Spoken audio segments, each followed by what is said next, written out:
വീഡിയോയിലേക്ക് എല്ലാ പ്രേക്ഷകർക്കും സ്വാഗതം.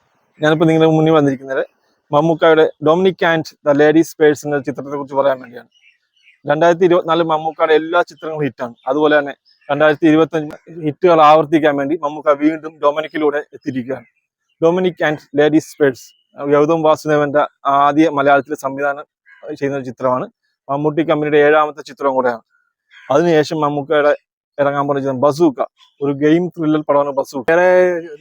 ചോദിക്കാനുള്ളത്, അതായത് ഓരോ പ്രേക്ഷകരെ ഇങ്ങനെ ത്രില്ലിങ് നെട്ടിച്ചോണ്ടിരിക്കണം. അതായത് അതേപോലുള്ള ഒരു മലയാള സിനിമാ ലോകം കാണാത്ത മലയാള സിനിമകൾ വീണ്ടും പുതിയ കഥാപാത്രങ്ങൾ, അല്ലെങ്കിൽ പുതിയ വേഷം. അതായത് ഞാൻ പറഞ്ഞല്ലോ, 2021 to 2025 ഡൊമിനിക്കിൽ കൊണ്ട് നെട്ടിച്ച് നിർത്തി. അപ്പൊ അതിന്റെ ഇടയ്ക്ക് ബസൂക്കയെ കുറിച്ച് എന്തായിരിക്കും ഒരു അഭിപ്രായം? ബസൂക്ക ഒരു ഗെയിം ത്രില്ലർ പടം എന്ന് പറഞ്ഞു. ടെന്നീസ് ജോസഫിനെ ടിനു ജെന്നീസാണ് സംവിധാനം. അതിൽ ഈ ഗൗതം വാസുദേവനുണ്ട്, ഒട്ടുമിക്ക താരങ്ങളുണ്ട്. ഇതിനകത്ത് മമ്മൂക്കയുടെ ലുക്ക് വേറെ ഒരു വെറൈറ്റി ലുക്കാണ്. താടി വെച്ച് പുറയിലൊക്കെ മുടിയൊക്കെ കിട്ടി വെറൈറ്റി ലുക്കാണ്. നമ്മൾ കണ്ടുമടുത്ത ഒരു മമ്മൂക്കയുടെ ഒരു ലുക്കല്ല. എന്നാലും പടം എന്തായാലും നമ്മൾ ടീച്ചർ വന്നാലും എന്ത് വന്നാലും പടം സ്ക്രീനിൽ വീഴാതെ നമുക്കൊന്നും പറയാൻ പറ്റത്തില്ല. പക്ഷെ എന്നാ തോന്നുന്നു മമ്മൂക്ക 2021 തൊട്ട് ഓരോ മലയാള പ്രേക്ഷകർ തന്നെ ലോകമെമ്പാട് സിനിമാ പ്രേക്ഷകരെ നെട്ടിച്ചോണ്ടിരിക്കുകയാണ്. ഈ 73 വയസ്സിൽ മമ്മൂക്കാന്റെ ഒരു അഴിഞ്ഞാട്ടമാണ്. അതുമല്ല, അതിന് മെയിൻ കാരണം മമ്മൂക്കയുടെ സ്ക്രിപ്റ്റ് തിരഞ്ഞെടുക്കുന്നില്ല.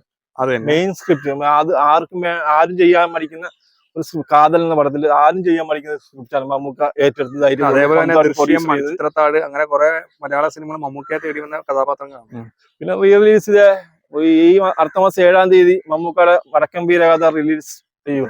ആ വടക്കൻ വീരകഥയൊക്കെ ശരിക്കും പറഞ്ഞാല് അന്നത്തെ കാലഘട്ടത്തിൽ കണ്ട ആ ഒരു ഇത് വീണ്ടും അറ്റ്മോസ്ഫിയർ കാണുമ്പോൾ ഒരു വേറെ. ഞാൻ തിയേറ്ററിൽ പോയി കണ്ടില്ല. എന്തായാലും തീർച്ചയായും വടക്കൻ വീരകഥ തിയേറ്ററിൽ തന്നെ പോയി കാണും. ഞാൻ ടിവിയിലാണ് കണ്ടിരിക്കുന്നത്, തിയേറ്ററിൽ ഞാൻ കണ്ടിട്ടില്ല. കാണുമെന്ന് വലിയ ആഗ്രഹമുണ്ട്. ബസൂക്ക ഇപ്പൊ പ്രേക്ഷകരോട് എന്താ പറയാനുള്ളത്?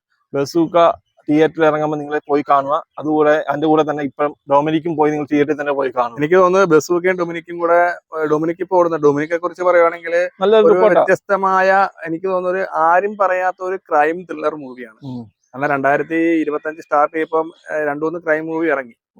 പക്ഷെ അതിലും അപേക്ഷിച്ച് എന്താ പറയാ, ഇതുവരെ ഒരു ആരും പറയാത്ത ഒരു ക്രൈം മൂവിയാണ് അത്. അത് ലാസ്റ്റത്തെ ഒരു ക്ലൈമാക്സും അതിനകത്ത് ലാസ്റ്റ് മമ്മൂക്കാന്റെ ഒരു വരവുണ്ട്. അത് ഈ സിനിമ കണ്ട പ്രേക്ഷകർക്ക് അറിയാൻ പറ്റും എന്തിനു വേണ്ടി ആ ഒരു ലുക്കിൽ വരുന്നത്.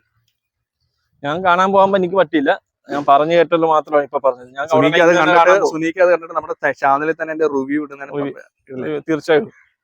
അപ്പൊ ബാക്കി നമുക്ക് പ്രേക്ഷകർ കമന്റ് ചെയ്യുക. ബസൂക്ക എത്രത്തോളം പ്രേക്ഷകർ സപ്പോർട്ട് ചെയ്യുന്നുണ്ട് ഇതിലൂടെ നമ്മുടെ ചാനലിലൂടെ ഒന്ന് അറിയിക്കുക. അതിനുകൂടെ ചാനൽ സബ് ചെയ്യുക, ബെല്ലൈക്കൻ അമർത്തുക, ലൈക്ക് ചെയ്യുക, നിങ്ങളുടെ ഫ്രണ്ട്സിലേക്ക് ഈ വീഡിയോ ഷെയർ ചെയ്യുക. പിന്നെ അടുത്തൊരു വീഡിയോയിലേക്ക് പിന്നെ നിങ്ങൾ മമ്മൂക്ക റിലീസ് ഏതൊക്കെയാണ് കാണാൻ ആഗ്രഹിക്കും അതൊന്നും കമന്റ് ചെയ്തേക്കും. അത് തന്നെ. അപ്പൊ അടുത്തൊരു വീഡിയോ ആയിട്ട് ഗുഡ് ബൈ.